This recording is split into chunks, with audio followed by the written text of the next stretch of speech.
Hello and a very warm welcome to a special festive edition of the United Debate Show. Over the next half an hour we'll be looking back at a vintage year for the Reds and looking forward to 2009 as the Reds compete on four fronts for more domestic and European glory. Well, joining me to sift through the successes of United legend Lou Macari and Daily Mail journalist Ian Ladyman. You're both very welcome to the show, and it has been a vintage year for United, Lou, hasn't it? It has. Dramatic end to the season, Alistair, and I think people forget that it was on a knife edge at Wigan for the league, and then the same in the Champions League. So it was a great end to the season. Sometimes, no matter how well you played right throughout the season, it can all go horribly wrong for you in the last couple of weeks. Fortunately for United, it went right for them.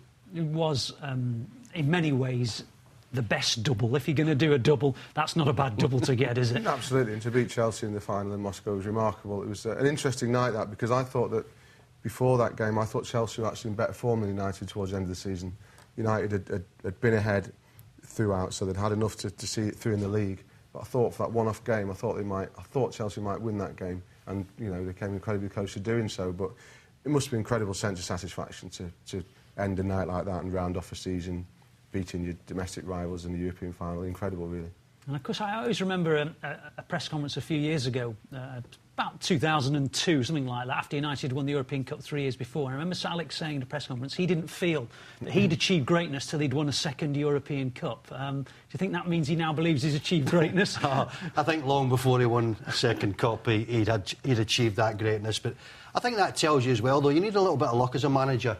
And on that night in Moscow, I mean, I thought Drogba getting sent off was a big thing for us as well. And then the penalty kicks and John Terry slipping. Oh, yeah. Because, I mean, I thought, oh, no, this is going to be a long, long trip back to Manchester when the penalties we've been taking, because Chelsea were in the driving seat. It looked as if they were going to win it. And then John Terry obviously comes up and slips, and all of a sudden that trip back to Manchester was going to be fantastic. I think Rio Ferdinand said a similar thing after the game. He said he'd seen John Terry take so many penalties in training with England, for example. He said he stood there and think, well, we've lost because he won't miss, because he doesn't miss penalties. Next minute he's on his backside. And if you remember, Ian, the talking point before the game was the state of the pitch. Yes. And there'd been no indication during the game that the state of the pitch was a problem to anybody. Then all of a sudden, when you need it most, the pitch obviously let John Terry down, come up, struck the ball, and well, anyway, his feet left. I don't know how he managed to slide the way he did, but from a United point of view, I was delighted. You just wonder if some things are meant to be, don't you, really, after with the anniversary of Munich and everything that happened, and Sir Bobby being there and the rest of it. You just wonder if some things are just kind of written, and that's the way it turned out. And of course, Ryan Giggs, who at Wigan scored the winning goal in his record-equalling game. And there's one thing about football, is that great sides are great sides, no question about it. But every side needs something to go for them at some point in a match in a season, don't they? Well, they do, and I think United, they make sure that does happen. They've got the players that, over the last 10 years in particular, Alistair, have made big contributions. You just mentioned Ryan Giggs there, Paul Scholes, Gary Neville. That's why whatever player United sign, I'm always a little bit apprehensive, because to do what those players have done, I think it's going to be difficult for them. We sign Nani, we sign Anderson, we sign a lot of new players. But for them to achieve and get to the consistency that Scholes and Giggs and Neville have, it's tough. I'm not so sure it's going to happen for them either. But you need that type of player in your team if you want to win things. And of course, the most important thing, you need a manager that knows what it's all about, that knows how to manage a football club as big as Manchester United. And that would be my big fear for the future, that where do you get that manager that is capable of running Manchester United Football Club? Well, I mean, a lot of it's a mental thing as well, isn't it, with players? And if you look at the Champions League final, you talk about luck and all the rest of it, but at the end of the day, United players stepped up to take those penalties and took them reasonably well on the whole. And Nicolas Anelka steps up to take one. He's played all over the world. He's an international. He's an expensive footballer, and he was never going to score that penalty. Never. He was never going to. We're not taking anything away from Van der Sar, who saved it, but I think Lou and I might have saved it. I mean, you could see it in his eyes. He just wasn't. He just wasn't there for it, was he? And I'm always suspicious. I mean, not just in that particular case, but I'm always suspicious when a striker with 20 goals a season doesn't want to take one of the 5 penalties anyway, aren't you? Well, it's a bit surprising that he's leading goal scorer at this moment, because when he came on in Moscow, what was the 70th minute, I think, or 72nd? For that 20 minutes, he didn't even look as if he realised he was at a Champions League final. He just ambled about the pitch, and I thought, what is he doing on that pitch? And this could cost Chelsea. I didn't think it would cost them in the penalty shootout, but it did. Subsequently, he blamed Avram Grant. He said that he hadn't been given enough time to warm up. He said he was cold when he went on. And it's just excuses. And I think you'll find that any Manchester United player who attempted to make excuses like that wouldn't be playing for much longer, that's for sure. But it was a fascinating game, the final as a whole. It was sort of different parts of the game belonged to different sides. Chelsea seemed dominant, United then seemed to take control, etc. It was an unusual match, wasn't it? I thought for the first 45 minutes there was only one team in it, it was United, and that change around that you're talking about, Alison, you couldn't see it coming. But then all of a sudden, second half, United went in the game, it was all Chelsea. And, leading up to the 90th minute, you just thought somewhere in that last 10 minutes, if there's going to be a winner here, it's going to be Chelsea. Didn't happen. And then, well, we all know what happened when the penalty shootout came along. And of course, you mentioned fate 50 years on from the terrible tragedy in Munich. I know sentiment isn't something that takes place very often in football, but 10 years after they won it in '68, 50 years after they won it in 2008, there's a lot of great players legends who were there. Maybe they were willing that John Terry moment more than most. Yeah, I don't think you'll find many occasions when the neutrals are supporting Manchester United, but maybe when they're playing Chelsea they do. And like you say, in circumstances like that, maybe they were too. But like Lou said before, there were, you can say what you like about some modern professional footballers, but you look at that United team and you mentioned them, people like Giggs and Scholes, and to say that they, and Van der Sar, to say they don't deserve something like that would be incorrect, because people like Giggs and Scholes have been the foundation not just of United but of our Premier League for 10 years, and they thoroughly did deserve that. I mean, Ryan Giggs as well. I mean, he scores the goal at Wigan that effectively cements the title, and of course a penalty in the shootout. He's writing his own new chapters for his own book, isn't he? Well, he is. And I mean, Ian's got to write about these players every Monday morning. And I think it's going to be a lot more difficult for the journalists in years to come when there is no Giggs, when there is no Scholes, when there is no Alex Ferguson. Because the new batch coming in, I'm not being funny, but I don't see them giving you a lot to write about most weeks. No, rightly or wrongly, a lot more foreign players now. Someone like Giggs is just is great for us because he's a terrific player, he's right attitude, and he talks well and openly. But he sums up kind of United's season really in many ways, Giggs, because he wasn't a regular. He knows now he's not a regular player, but so he's got a choice. You either try and go somewhere else, you stay and take your money and sulk a little bit, or you stay and you make sure that every time you're asked to play, you can play. And he did it. He scores a penalty in the Champions League final. He scores a goal at Wigan when he's not been playing regularly. And that type of application and professionalism is absolutely crucial if you want to have a squad that can get you through a 60, 70-game season. It's also great management as well, that the manager can have those type of players around them, but control them, have them, what I'd say, reasonably happy. You're never happy if you're not in the team every week, but reasonably happy, and then come the end of the season, everyone's rewarded, aren't they? The manager's rewarded, Giggs is rewarded for his patience. And, I think that type of player, like Scholes, Giggs, Gary Neville, I think they're on the way out. We don't see a great deal of them coming into the game. Gents, they've reached the end of part one. What a fantastic year. Many highlights, as we've been saying, but the Reds, undoubtedly, the climax was that third European Cup win in Moscow. Congratulations, Wayne. How's that feel? Champions League winner. Yeah, it's a great feeling, it's what you play football for, and, I can't really describe it. It's an unbelievable feeling. Was that the perfect end to the perfect season for you? Yeah, of course. It's been a great season for us. To win the Premiership and then obviously to win the Champions League, it doesn't get any better. And, really pleased for all the players. The effort they put in this season, they deserve it. How do you feel after that? I feel happy, it's a great moment for me. Sometimes before I don't have words to say, to express what I feel, but the feel is great. What a season for you, Player of the Year, won the Premiership, won the Champions League. It couldn't have gone any better for you. Well, yeah, maybe to win the cup, but I joke. I think to win the Premier League and Champions League, the most important trophies in the competition is great for me. The feeling is great. I feel very proud. I feel good for the players, for everyone. Everyone deserves this title because the lads work very, very, very to conquist this title.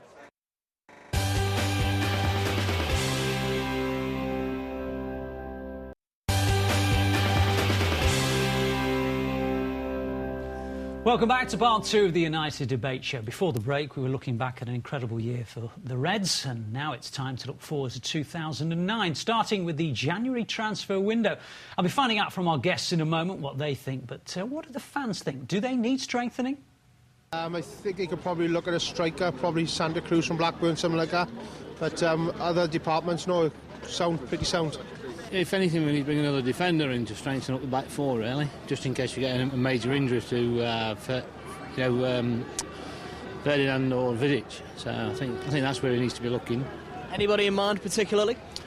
No, I mean, that's down to the boss, isn't it? I mean, at the end of the day, he knows a lot more about football than I do, so I'll leave that choice to him. He's probably looking for someone in defence, because Ferdinand might not be here next year, possibly. Neville's looking a bit as if he might not make the fitness. Anybody in mind that you'd particularly like not to see? Not at the moment, no. Let's see who's available. Although everybody's available if the price is right. At the moment, I think we're looking quite healthy. I think we've got strength in depth. If you could pick any player, who would it be that you'd like to see signing? Messi. Yeah, Messi would be a decent addition to any team, wouldn't he? But I think the feeling among a lot of United supporters, and probably among the United camp as a whole, is that they probably don't need too much in the way of an addition, do they? No, I don't think they need anybody. I mean, Fergie always says, doesn't he, that he doesn't like signing players in January. He has done it occasionally. He did it famously with Vidic and Evra, which have turned out to be terrific players. But he did it then because he really had to. I don't think he needs to touch this squad, not in terms of the first team anyway, and I'm positive that he won't. You think it'll be a quiet 2009 transfer window for United? I do, Alistair, yeah. I don't think they'll be buying anybody. I think Alex has said that on 1 or 2 occasions already. Obviously, between now and the window opening, if you had 3 or 4 injuries, then that's completely different. You're then forced to go into the transfer market. But I don't see that happening. I think up front they've got plenty of players. Well, of course they've got plenty of players. They've got Tevez sitting on the bench most weeks. That tells its own story. In midfield, probably got about 8 or 9 midfielders that can go in there at any given time. Centre-half, maybe a little bit short of centre-half. And a youngster coming in at right back, and Wes Brown also staking a claim for there. 3 or 4 goalkeepers, well covered in every department. I mean, it's almost the... what is it, the sort of 22 players, 2 for each position almost. I mean, do you feel United are covered right the way across the 11? You could argue, I suppose you could argue, you could maybe talk about left-back. Evra's a great left-back. When he doesn't play, John O'Shea tends to play. John O'Shea's a good Manchester United squad player. He's not the best left-back in the world. He won't give you, going forward, whatever gives you. But that's nitpicking. I mean, it's not. That's only because you're asking the question. I mean, I repeat again, they don't need anybody. I think of the big 4, Alistair, without a doubt, they've got the best squad. Yeah. Oh, I think when you look at Chelsea and see that Nicholas Anelka at this moment in time is up front, and there's Drogba, and that's more or less it. Kalou's been up and down. You look at Arsenal, if there's a injury to Adebayor, they're struggling a little bit. And you look at Liverpool, Torres out, Robbie Keane obviously not getting a game. So they're struggling up front as well. But United, well, I think they're well catered for in most departments, and that's why I think they'll go on and win the title again. I think they've got enough players to see them through every week. And when obviously we start again after January, the games come thick and fast, whether it's Cup or Championship or Champions League. They've got the players to cope with it. And of course, that Chelsea game looms large, very near to the start of the new year, doesn't it? Yeah, absolutely. I mean, I think what will turn out to be crucial is the World Club Championship. I was saying to Lou earlier that it's a competition that means nothing to football fans. I'm not sure it means much to players. And it'll be interesting to see the effects of going to Japan has on United. And Fergie keeps saying at the moment that it's an honour to be in it and it's a privilege to be in it, which he's got to say, of course. He has to say that. But if United lose the title by 3 points or 2 points or 1 point, that is what he will blame, and with some justification. Well, I think one of the stories of the year for United, and it kind of leads into 2009, has been Cristiano Ronaldo. I mean, we saw him at the end of part 1 saying, you know, it was kind of the best stage of his life, and well, within a few weeks it looked as though he was leaving. I mean, do you think that is something that's gone to bed for a while, or do you think it's gone to bed for a long while? Oh, well, I know what most United supporters hope, that it's gone to bed for forever. Right. But in this present day and age, Ian will tell you, you can never be too sure of that. Well, where do you think he wants to be a year from now? He wants to be in Spain. Do you? I think. Then again, so do I. No, but I think he does. The problem with Ronaldo is that he doesn't like living in England, doesn't like the climate. It's all the cliches, but it's true. He doesn't like it. Wants to be Spain, near his family in Portugal, and he wants to play for Real Madrid. Now, so it's a culture thing, not a football thing. I don't think he's got a big problem with Manchester United. I mean, how can he have? You know, they've given him the platform to show what a great player he is. I think it's a lifestyle thing. He doesn't drink.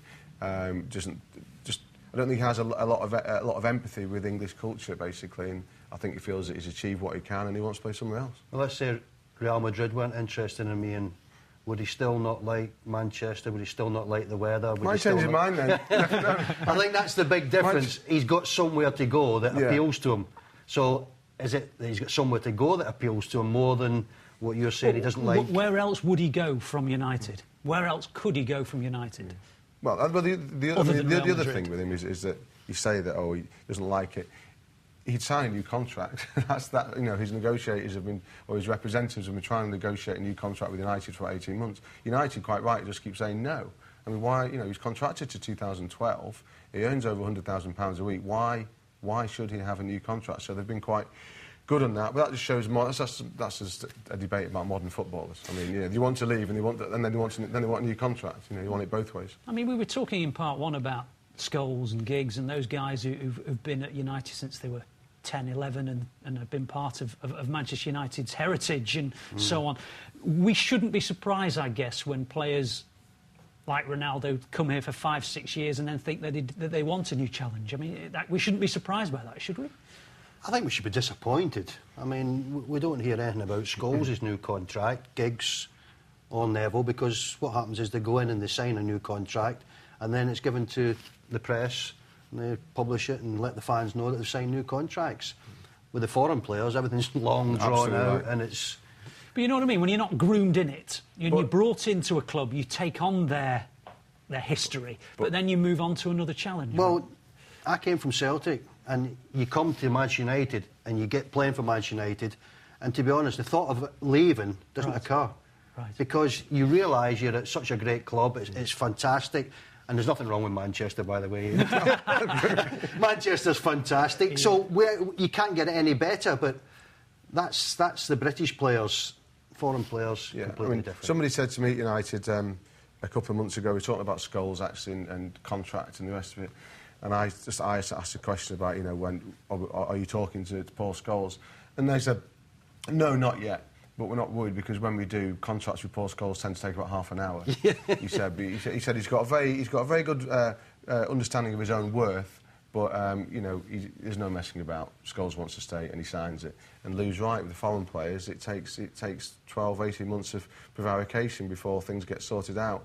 Just because it's different to Lou's time, as he knows, is that the players have much wider horizons these days. And whereas 20 years ago, if you're at Manchester United, it would be, I'm at the best club in the world. I'm lucky to be here. I'll stay here. Players now think, I'm at a great club. Oh, but there might be something else around the corner. You never know. I think it's just the way the game's changed, the way that life has changed. But Ronaldo just did it the wrong way last summer. That's the problem. There's nothing actually wrong with him wanting a new challenge. He's not bound to Manchester United for the rest of his life. Just like none of us are bound to anyone that we work for. But he did it the wrong way. I think the point you make about British players and inheriting challenges, Rio Ferdinand, I don't think he wants to go anywhere else. I would doubt Michael Carrick does. You feel when certain players come that they feel within the British Isles there is nowhere better. Well, I think that's the top and bottom of it, Alistair. They realise that life at Old Trafford, not just the pay, but everything else surrounding it, is fantastic. I can't get better anywhere else. But, like someone like Cristiano Ronaldo probably does believe that life at Real Madrid would be even better for him. But, I mean, look at Madrid now. They're 4th in the Spanish league or something. They're miles behind. They've just sacked the manager, hired another one. It's not exactly a most stable playing environment for a player to go to, but players do tend to be just attracted there, don't they? Whether it's the glamour or does it matter to players how Real Madrid are doing, what their prospects are of Champions League? I mean, I know we hear about players not wanting to move on to a club unless they're in the Champions League, or a player wanting to leave a club here because they're not in the Champions League. I'm not so sure that Champions League football is their priority. What do you think of money, you mean? What can you mean, Lee? Well, it's money, isn't it? And it's just, that's the way the game has gone. But I part agree with that, but I can't agree wholeheartedly that winning medals doesn't matter to players. Yeah, I think when we hear the kind of figures that are talked about in terms of money, I mean, is there a significant difference between £80,000 a week and £90,000 a week? Yes, OK, for me and you. For me and you. But for them, you know what I mean? There's rich and there's rich. I mean, how much money can you spend? Exactly. How much money surely it can't. Just be about money. Well, a lot of it is also, and this is a problem that Man City are going to have, a lot of it, and Lou will know from his time managing, players in dressing rooms are acutely aware of what the guy next to them earns, what the guy across earns, and what players at other clubs earn. Right. And it's about, you call it what you want, ego, greed, whatever, but that to players is important. It is important because John Terry at Chelsea has made sure that whoever comes to Chelsea, he gets the same wages. Right. Now, I can't believe they've allowed that to happen, but that's what they're saying, that if they sign a new player, and John Terry, let's say, is on £100,000 a week, and the new player's on 120, John Terry's wages go up to 120.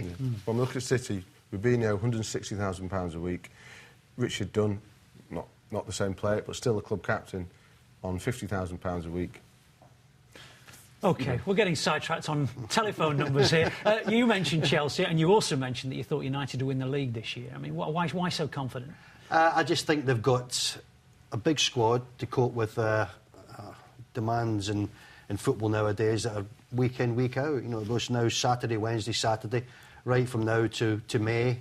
And to do that and keep a team on the pitch that's good enough to win most weeks, you've got to have that squad. And I just think Manchester United have got a good enough squad and a big enough squad to cope with it. Ian?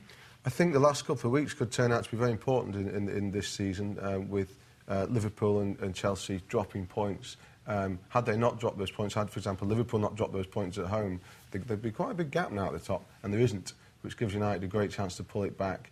But again, I think only time will tell the effects that the trip to Japan will have had on them. And what about the strength of retaining the Champions League? Oh, I think that's a lot harder, Alistair. I think we only need to look back to last year where, let's be honest, that crazy, 5 minutes in Moscow won you the competition. And the same can apply in the next stage, whoever Manchester United get. You can have a bit of an off night and you're out of the competition just as easy as that. So it's not a case of 38 games where you can lose a few, but you're still, if you're the best team, you normally end up winning it. Champions League, if you don't perform on the night, you're a goner. OK, well, it was an extraordinary 2008. Lou and Ian both think it could be a very good United domestically 2009. We shall see. Thank you indeed for your company today. That's it for the United Debate Show for 2008. We'll see you again in 2009. But from all of us here, have a great Christmas and Happy New Year.